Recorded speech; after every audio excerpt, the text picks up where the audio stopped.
انبیاء کرام کی تاریخ پر جب ہم نظر ڈالتے ہیں تو حضرت ابراہیم علیہ السلام کا نام ایک مرکزی ستون کی طرح ہے۔ تو سوال یہ پیدا ہوتا ہے کہ ان کے بعد اللہ تعالیٰ نے نبوت کے اس عظیم سلسلے کو کیسے آگے بڑھایا، خاص طور پر ان کی اپنی نسل کے ذریعے۔ آج ہم اسی پہلو کا جائزہ لیں گے۔ جی بالکل، آج ہماری گفتگو کا محور حضرت ابراہیم علیہ السلام کے وہ جانشین ہیں جنہیں اللہ نے نبوت سے سرفراز فرمایا، اور خاص طور پر ہم ان کی نسل کی ان دو بنیادی شاخوں پر توجہ مرکوز کریں گے جو ان کے بیٹوں حضرت اسماعیل علیہ السلام اور حضرت اسحاق علیہ السلام سے شروع ہوئیں۔ اچھا، تو گویا آج ہمارا مقصد یہ ہے کہ ان ذرائع کی روشنی میں انبیاء کے اس تسلسل کو، اس شجرے کو سمجھا جائے، اور خاص طور پر حضرت اسحاق علیہ السلام اور ان کی نسل سے جو بنی اسرائیل کے انبیاء آئے ان پر تفصیل سے بات کی جائے۔ جی بالکل، دیکھتے ہیں کہ یہ ذرائع ہمیں کیا کیا اہم معلومات فراہم کرتے ہیں اس بارے میں۔ تو آئیے اس شجرے کو کھولتے ہیں پھر۔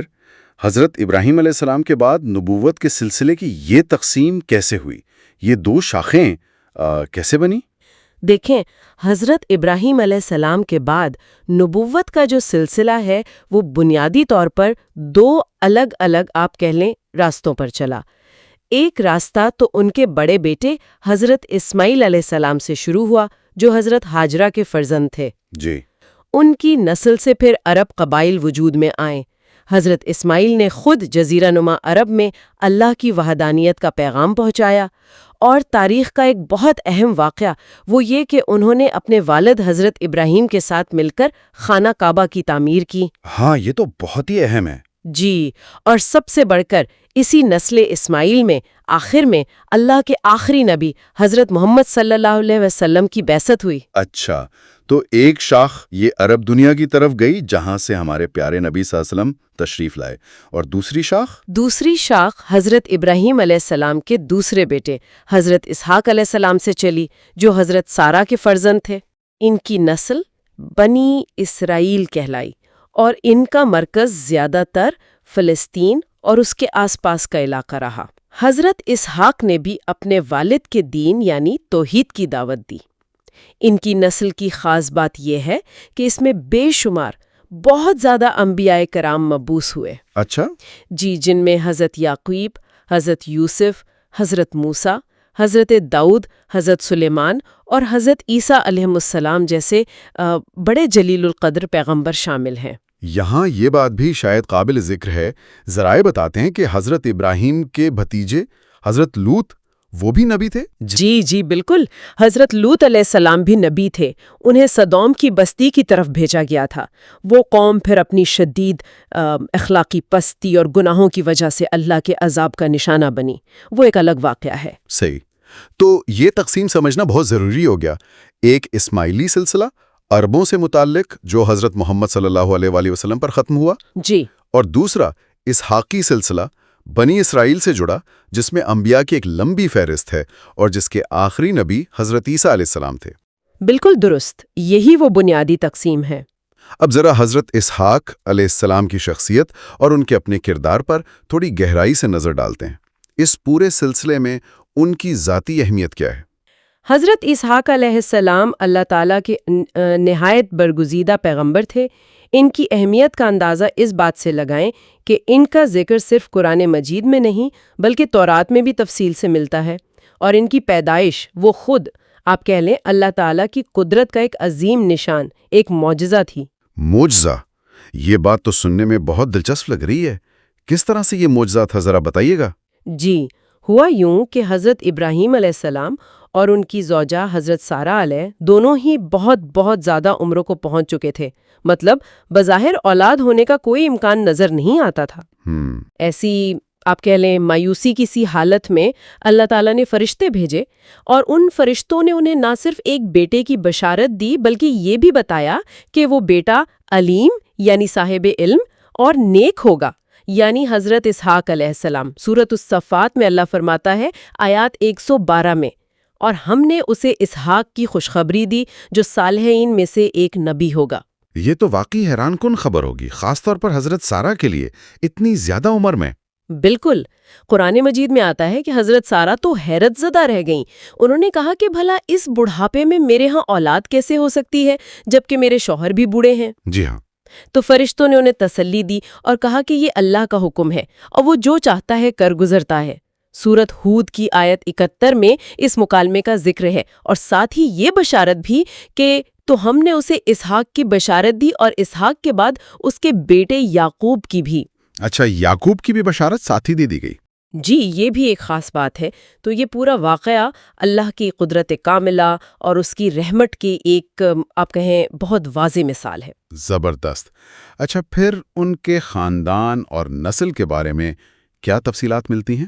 وہ نسل آگے کیسے چلی؟ حضرت اسحاق علیہ السلام کے بیٹے ہوئے حضرت یعقوب علیہ السلام، جو خود بھی نبی تھے۔ ان کا ایک لقب اسرائیل بھی تھا۔ اچھا، اسرائیل ان کا لقب تھا؟ جی ہاں، اسی لقب کی مناسبت سے پھر حضرت یعقوب کی تمام اولاد بنی اسرائیل کہلائی۔ اوہ، تو یہ تعلق ہے بنی اسرائیل کا۔ جی، اس لحاظ سے حضرت اسحاق علیہ السلام بنی اسرائیل کے جد امجد یعنی ان کے مورث اعلیٰ ہیں۔ ان کی نسل میں جو بھی انبیاء آئیں وہ انہی کی طرف نسبت رکھتے۔ اللہ تعالیٰ نے حضرت اسحاق کو بھی نبوت عطا فرمائی اور ان کا بنیادی پیغام وہی تھا جو تمام انبیاء لے کر آئے، ایک اللہ کی عبادت کی دعوت، شرک سے سختی سے منع کرنا، اچھے اعمال کی تلقین اور معاشرے میں انصاف قائم کرنے کی ہدایت۔ قرآن پاک میں ان کا ذکر اور کن حوالوں سے ملتا ہے؟ کچھ خاص آیات؟ کئی مقامات پر ذکر آیا ہے۔ مثال کے طور پر سورۃ الصافات کی ہی اگلی آیت یعنی 113 میں اللہ تعالیٰ فرماتا ہے، اور ہم نے اس پر یعنی ابراہیم پر اور اسحاق پر برکت نازل کی۔ برکت نازل کی؟ جی، اور یہ برکت صرف ان کی ذات تک محدود نہیں رہی بلکہ ان کی نسل میں بھی جاری رہی۔ جیسا کہ ہم نے ذکر کیا، ان کی اولاد میں تو سینکڑوں کی تعداد میں انبیاء پیدا ہوئے۔ قرآن میں اکثر حضرت اسحاق کا نام ان کے والد حضرت ابراہیم اور ان کے بیٹے حضرت یعقوب کے ساتھ آتا ہے۔ یہ بھی ان کے بلند مقام کی طرف اشارہ ہے۔ صحیح۔ اور ان کی وفات اور مدفن کے بارے میں کیا معلومات ہے؟ روایات کے مطابق حضرت اسحاق علیہ السلام نے کافی طویل عمر پائی، تقریباً 180 سال۔ 180 سال؟ جی، ان کی وفات فلسطین کے شہر الخلیل یعنی ہیبرون میں ہوئی اور وہیں وہ مدفون ہوئے، اسی جگہ جہاں ان سے پہلے ان کے والد حضرت ابراہیم علیہ السلام اور بعد میں ان کے بیٹے حضرت یعقوب علیہ السلام بھی دفن ہوئے۔ وہ مقام آج بھی موجود ہے اور متبرک سمجھا جاتا ہے۔ اچھا، آئیے اب ذرا حضرت اسحاق علیہ السلام کی زندگی کے جو اہم واقعات ہیں ان کو ایک ترتیب سے دیکھتے ہیں تاکہ سننے والوں کے ذہن میں ایک واضح خاکہ بن سکے۔ ضرور۔ سب سے پہلا اور آپ کہہ لیں بنیاد رکھنے والا واقعہ تو ان کی پیدائش کی وہی بشارت ہے جس کا ہم نے ابھی تفصیل سے ذکر کیا۔ جی، فرشتوں کا انسانی شکل میں آنا، ایک عالم اور نیک بیٹے کی خوشخبری دینا اور حضرت سارہ کا وہ تعجب اور پھر اللہ کے حکم پر تسلیم کرنا۔ اور پھر ان کی پیدائش ہوئی؟ جی ہاں، پھر ان کی پیدائش ہوئی۔ ذرائع یہ بھی بتاتے ہیں کہ ان کا نام اسحاق بھی اللہ کی طرف سے رکھا گیا تھا۔ ان کی آمد سے یقیناً حضرت ابراہیم کے گھرانے میں خوشی کی لہر دوڑ گئی۔ ظاہر ہے حضرت ابراہیم علیہ السلام کی صحبت اور تربیت ملی۔ انہوں نے اپنے والد سے توحید کا گہرا سبق سیکھا، اللہ کی عبادت کے طریقے سیکھے اور مخلوق خدا کی خدمت کا جذبہ پایا۔ کہتے ہیں کہ وہ بچپن سے ہی نہایت سعادت مند، فرما بردار اور نرم دل تھے۔ تو نبوت کی ذمہ داری انہیں کس عمر میں ملی؟ جوانی میں؟ جی، جب وہ جوانی کی عمر کو پہنچے تو اللہ تعالیٰ نے انہیں نبوت کے منصب پر فائز کیا۔ ان کا پیغام، جیسا ہم نے پہلے بھی بات کی، بالکل واضح اور وہی تھا جو حضرت ابراہیم کا تھا، صرف ایک اللہ کی بندگی، ہر قسم کے شرک کی نفی، معاشرے میں عدل و انصاف کا قیام اور نیکی اور بھلائی کے کاموں کا فروغ۔ ان کی شادی اور اولاد کے حوالے سے کیا تفصیل ملتی ہے؟ ان کی شادی حضرت رفقہ یعنی ریبیکا نامی خاتون سے ہوئی۔ اللہ تعالیٰ نے انہیں 2 بیٹے عطا فرمائے، ایک تو حضرت یعقوب علیہ السلام جو خود بھی نبی بنے اور جن سے، جیسا ہم نے کہا، بنی اسرائیل کی عظیم نسل چلی۔ جی، دوسرے بیٹے کا نام تھا عیسیٰ یعنی عیسو۔ تو گویا نبوت اور بنی اسرائیل کا جو مول سلسلہ ہے وہ ان کی اولاد میں حضرت یعقوب علیہ السلام سے آگے بڑھا۔ بالکل درست۔ حضرت یعقوب علیہ السلام ہی وہ شخصیت ہیں جن کی نسل میں نبوت کا یہ طویل اور بہت بابرکت سلسلہ جاری رہا۔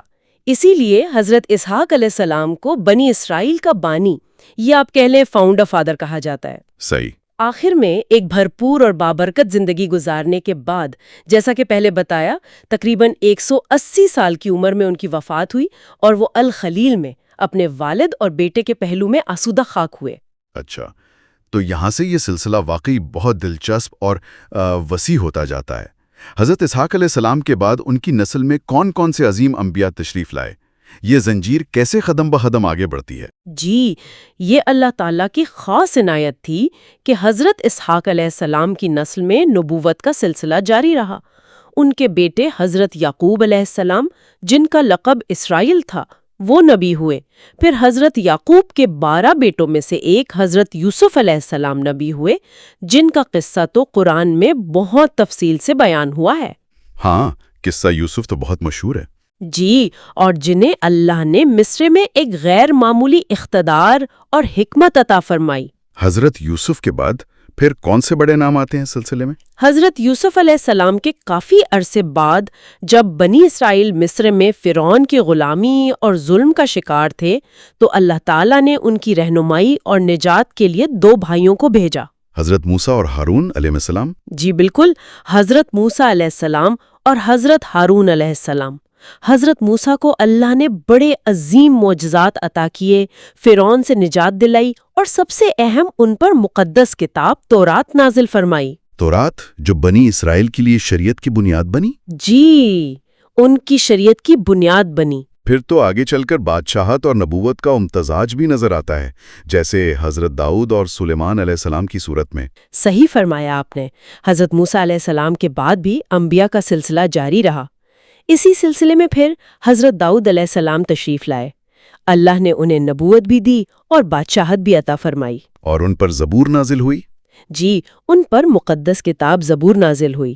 ان کے بعد ان کے بیٹے حضرت سلیمان علیہ السلام نبی اور بادشاہ بنے، جن کی حکومت تو انسانوں کے علاوہ جنات، پرندوں اور ہواؤں پر بھی قائم تھی۔ یہ اللہ کی نشانیوں میں سے ایک بہت عظیم نشانی تھی۔ واقعی یہ تو ایک بہت ہی طویل اور شاندار سلسلہ ہے۔ یقیناً، اور ان عظیم انبیاء کے علاوہ بھی مختلف زمانوں میں بنی اسرائیل کی رہنمائی کے لیے اللہ تعالیٰ نے متعدد بے شمار انبیاء بھیجے، جن میں حضرت الیاس، حضرت الیسا، حضرت یونس جنہیں مچھلی نے نگل لیا تھا، حضرت زکریا اور ان کے بیٹے حضرت یحییٰ علیہ السلام جیسے نام شامل ہیں۔ اور پھر اس سلسلے کے آپ کہہ لیں آخری نبی حضرت عیسیٰ علیہ السلام تھے، جو بنی اسرائیل کی طرف آخری نبی تھے۔ جی، جو بنی اسرائیل کی طرف بھیجے گئے آخری رسول تھے۔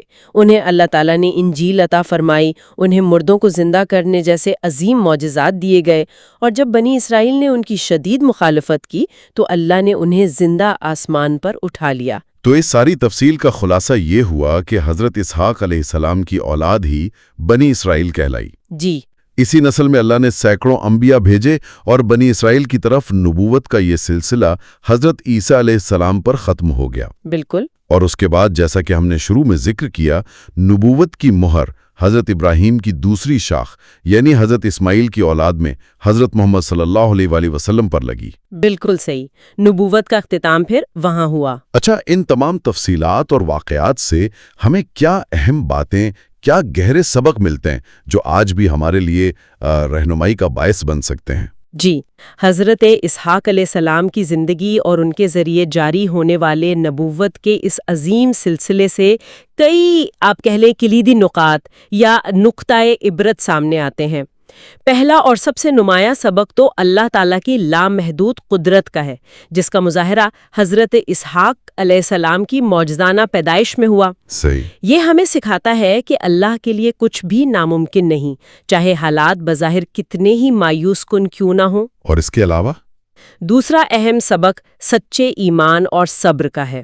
دیکھیں، حضرت ابراہیم اور حضرت سارہ نے کتنے طویل عرصے تک اولاد کے لیے دعا کی اور صبر کیا۔ بآخر اللہ نے ان کے صبر اور پختہ ایمان کا پھل انہیں حضرت اسحاق کی صورت میں عطا کیا۔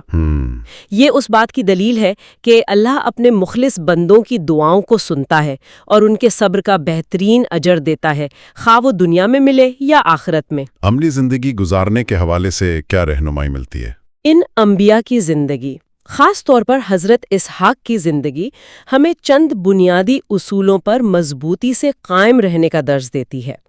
اول تو اللہ کی توحید پر غیر متزلزل یقین رکھنا، دوم زندگی میں آنے والی مشکلات پر صبر کرنا، جی سوم نیک اعمال یعنی خوش حملی کو اپنانا اور برائی سے بچنا، اور چہارم ہر حال میں اللہ تعالیٰ کی ذات پر مکمل بھروسہ رکھنا۔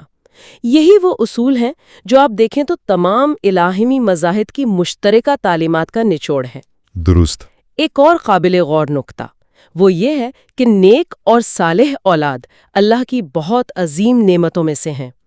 حضرت اسحاق علیہ السلام خود ایک نیک فرزند ثابت ہوئے، اور پھر اللہ نے ان کی نسل میں بھی نیکی اور نبوت کا سلسلہ جاری رکھا۔ بالکل۔ یہ والدین کے لیے بھی ایک طرح کی ترغیب ہے کہ وہ اپنی اولاد کی بہترین دینی اور اخلاقی تربیت کی کوشش کریں۔ تو آج کی اس گفتگو کا لب لباب یہ ہے کہ ہم نے حضرت ابراہیم علیہ السلام سے شروع ہونے والے نبوت کے شجرے کی دو اہم شاخوں کا جائزہ لیا۔ ہم نے خاص طور پر حضرت اسحاق علیہ السلام کی زندگی، ان کی نبوت اور ان کی نسل سے تعلق رکھنے والے بنی اسرائیل کے انبیاء کے طویل سلسلے پر تفصیلی بات کی جو حضرت عیسیٰ علیہ السلام تک پہنچا۔ جی، اور ہم نے یہ بھی واضح کیا کہ نبوت کا دوسرا سلسلہ حضرت اسماعیل علیہ السلام کی نسل سے چلا، جس کے آخری تاجدار حضرت محمد صلی اللہ علیہ وسلم تھے۔ درست۔ اور یہاں ایک حتمی نکتہ جو میرا خیال ہے غور و فکر کی دعوت دیتا ہے وہ یہ ہے کہ ان تمام انبیاء کرام جو مختلف زمانوں، علاقوں اور اقوام میں آئے، جی، ان سب کا بنیادی پیغام ایک ہی تھا: اللہ کی وحدانیت کا اقرار اور اسی کی اطاعت۔ یہ بات ان تمام الہامی روایات کی مشترکہ روحانی اساس اور جڑوں کی طرف نشاندہی کرتی ہے، جن پر غور کرنا ہمیں اپنے عقیدے کو سمجھنے اور مضبوط کرنے میں مدد دیتا ہے۔ یہ ظاہر کرتا ہے کہ دین کی اصل بنیاد یعنی توحید ہمیشہ سے ایک ہی رہی ہے۔ بہت خوب۔ اس معلوماتی اور روحانی سفر میں ہمارے ساتھ رہنے کا شکریہ۔ امید ہے کہ یہ گفتگو انبیاء کرام کے اس عظیم سلسلے اور ان کی تعلیمات کو سمجھنے میں معاون ثابت ہوئی ہوگی۔ اگلی نشست میں انشاءاللہ ہم حضرت ابراہیم علیہ السلام کی دوسری شاخ یعنی حضرت اسماعیل علیہ السلام اور ان کی نسل کے بارے میں تفصیل سے بات کریں گے۔